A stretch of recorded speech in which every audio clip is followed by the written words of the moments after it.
तलाक तलाक दूंगी, लेकिन मेरी भी एक शर्त है। जब मैं रात को घर पहुंचा तो मेरी पत्नी ने खाना लगाया। मैंने उसका हाथ अपने हाथों में लिया और कहा, मुझे तुमसे ज़रूरी बात कहना है। वो शांत बैठकर खाना खा रही थी। उसकी आंखों में कुछ दर्द साफ नज़र आ रहा था। अचानक मुझे नहीं पता कैसे कहूँ, मगर मुझे उसे बताना ही था। मैंने बड़ी शांति से कहा, मुझे तलाक चाहिए। लगा जैसे उसे मेरे शब्दों से कुछ फ़र्क नहीं पड़ा, बल्कि उसने मुझसे पूछा, क्यों चाहिए तलाक। मैंने उसके सवाल को अनसुना किया तो उसे गुस्सा आ गया। उसने चम्मच उठाकर फेंक दिया और ज़ोर से चिल्लाई, तुम इंसान नहीं हो। उस रात हमने एक दूसरे से बात ही नहीं की। वो रो रही थी। मुझे पता था कि वो जानना चाहती थी कि आखिर ऐसा क्या हुआ है जो हमारा रिश्ता टूटने की कगार पर आ गया, पर मेरे लिए उसके सवालों का जवाब दे पाना नामुमकिन था। मैं अब किसी और से प्रिया नाम था उसका, प्यार करने लगा हूँ।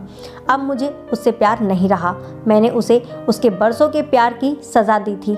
भरे मन से मैंने तलाक के पेपर तैयार किए। उसमें लिखा था कि वह पूरा घर, कार और कंपनी की 30% शेयर ले सकती है इस तलाक के बदले में। लेकिन उसने उन पेपरों को देखा और उनके टुकड़े टुकड़े कर दिए। वो औरत जिसके साथ मेरे जीवन के 10 साल बिताए थे, वो आज मेरे लिए अनजान हो चुकी थी। मुझे इन 10 सालों का जो उसने मेरे लिए बर्बाद किए, मगर मैं क्या करूं? जो हो चुका उसे मैं बदल नहीं सकता, क्योंकि मैं किसी और से, अपनी पत्नी से भी ज़्यादा प्यार करने लगा था। आखिरकार उसके सब्र का बांध टूट गया और वो फूट फूट कर मेरे सामने रोने लगी। मेरे लिए उसका रोना एक तरह से उसकी रिहाई की तरह था। तलाक की ये बात जो कई दिनों से मुझे परेशान कर रही थी, अब बिल्कुल साफ हो चुकी थी। अगले दिन मैं घर काफ़ी लेट आया। मैंने देखा कि वह टेबल पर बैठकर कुछ लिख रही थी। मैंने शाम का खाना नहीं खाया था, लेकिन फिर भी मैं सीधे ऊपर जाकर अपने कमरे में सो गया, क्योंकि पूरा दिन प्रिया के साथ रहने और कई जगह घूमने के बाद मैं थक गया था। वो शायद रात को उसी टेबल पर लिखते लिखते सो गई थी। सुबह उसने तलाक देने की शर्त बताई। वो मुझसे कुछ भी लेना नहीं चाहती थी। उसे सिर्फ तलाक से पहले 1 महीने का समय चाहिए था।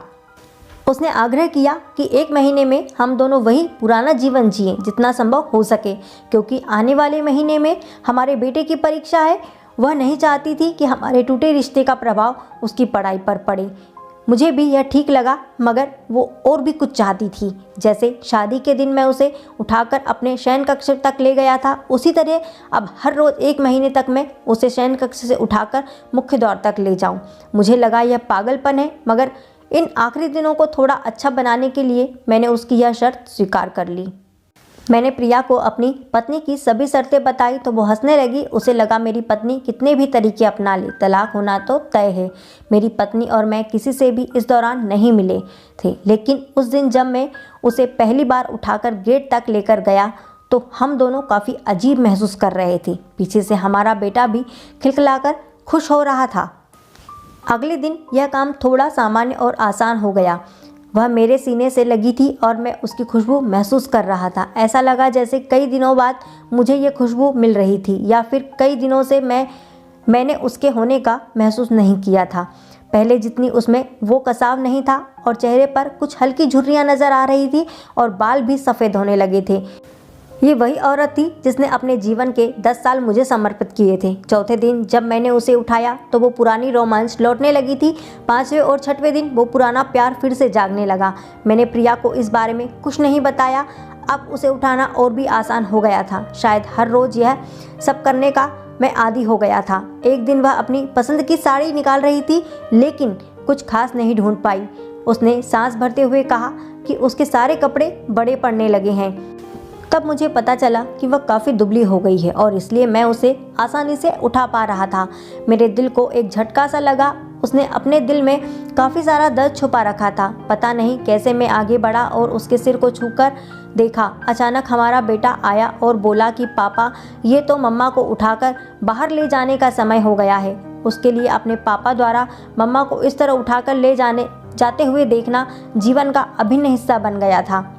मेरी बीबी ने हमारे बच्चे को बुलाया और ज़ोर से उसे गले लगा लिया। मैंने अपना चेहरा दूसरी तरफ कर लिया।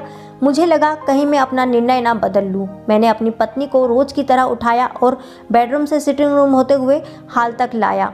उसने प्यार से अपने दोनों हाथ मेरी गर्दन के आसपास रख दिए। मैंने उसे ज़ोर से पकड़ रखा था, बिल्कुल हमारे सुहाग रात की तरह, मगर उसका इतना कम वजन मुझे परेशान कर रहा था। महीने के आखिरी दिन जब मैंने उसे उठाया तो मेरे लिए एकदम भी चल पाना मुश्किल हो रहा था।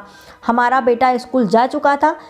मैं अपनी कार से ऑफिस गया और कार से कूदकर बाहर आ गया, बिना कार को लॉक किए। मुझे डर था कि अब एक पल की भी देरी मेरा इरादा बदल देगी। मैं ऊपर गया, प्रिया ने दरवाज़ा खोला और मैंने उसे कहा, प्रिया, अब मैं अपनी पत्नी से तलाक नहीं लेना चाहता।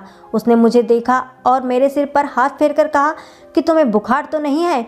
मैंने उसका हाथ हटाया और कहा, सॉरी प्रिया, अब मुझे अपनी पत्नी से तलाक नहीं चाहिए। हमारी शादीशुदा ज़िंदगी शायद हम दोनों के ध्यान न देने की वजह से बोरिंग हो गई थी, लेकिन इसका मतलब यह तो कतई नहीं है कि हम एक दूसरे से प्यार नहीं करते। अब मुझे एहसास हुआ है कि जिस दिन मैं उसे शादी करके अपने घर लाया था, उस दिन से जीवन के आखिरी दिन तक मुझे उसका साथ निभाना है। प्रिया के होश उड़ गए।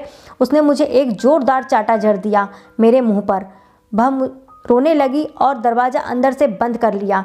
मैं सीढ़ियों से नीचे उतरा और आकर अपने कार में बैठ गया। आगे एक फूल वाले की दुकान पर रुका और अपनी प्यारी पत्नी के लिए एक सुंदर सा गुलदस्ता लिया। दुकानदार ने पूछा कि इस पर क्या लिखना है। मैंने मुस्कुराते हुए कहा कि मैं तुम्हें जीवन के आखिरी दिन तक यूं ही उठाता रहूँगा, मेरी अर्धांगिनी। उस शाम जब मैं घर आया तो हाथों में गुलदस्ता लिए मेरे चेहरे पर एक मुस्कान थी। मैं ऊपर अपने कमरे की तरफ भाग कर गया, लेकिन तब तक वह मुझे छोड़कर इस दुनिया से जा चुकी थी, हमेशा के लिए। वो कई महीनों से कैंसर से लड़ रही थी, लेकिन मैं प्रिया के साथ इतना खोया हुआ था कि कभी ध्यान ही नहीं दिया। उसे पता था कि वह जल्द ही मुझे छोड़कर जाने वाली है, इसलिए वह मुझे और मेरे बेटे के रिश्ते को टूटने से बचाना चाहती थी। मैं नीच उसे तलाक देना चाहता था, लेकिन फिर भी उसने मुझे अपने बच्चे की नज़रों में एक प्यारा पति और पिता बना दिया। जीवन की छोटी छोटी बातें रिश्तों में बहुत महत्व रखती हैं। बड़ा घर, बड़ी कार, बैंक बैलेंस, ये खुशियों का हिस्सा बन सकते हैं, ज़रूर बन सकते हैं, मगर अपनों के बिना इनकी कोई कीमत नहीं है। दोस्तों, स्टोरी अच्छी लगे तो कमेंट में ज़रूर बताइएगा। अगर स्टोरी अच्छी लगी तो लाइक, शेयर एंड सब्सक्राइब ज़रूर करें चैनल को। जय हिंद, जय भारत। अगली कहानी के साथ फिर मिलेंगे दोस्तों। वंदे मातरम।